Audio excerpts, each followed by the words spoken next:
this was their attempt at replicating some version of, pipe bomb for CM Punk. And that's a lot tougher to do these days, number one, because I think there's a lot less, well, you can argue prior to last week, maybe there was a lot less dissatisfaction with this company. But you're also talking about Phil Brooks at the age of like nearly 50, who has very much, I think, has, in my opinion, lost that sort of feeling of being an actual rebel. He's somebody hired to play a rebel against the show.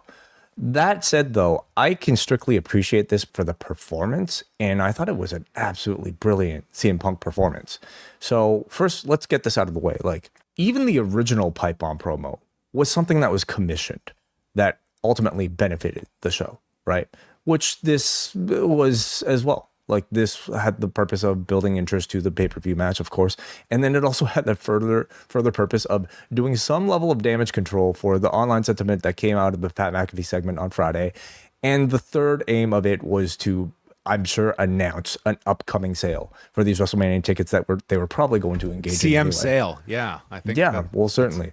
To me, it's just like any kind of follow-up question that you have to try and explain this. You're positioning TKO as like this heel entity, and Cody is like their guy. You're not supposed to think that.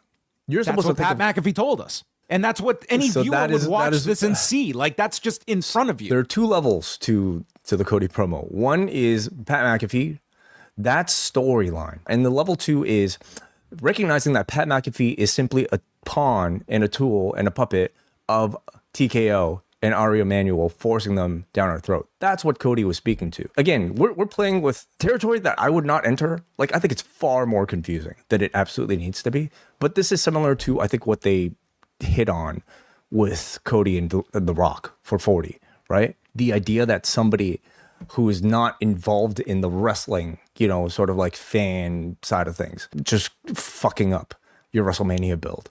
I think your way to try and maneuver this, because like the toothpaste is out of the tube after these promos, is almost to paint like McAfee is like, he is living in the past and this is a better version, is what you have to present. The problem with that is this current version that you want to be selling to your fans, like this is the great product.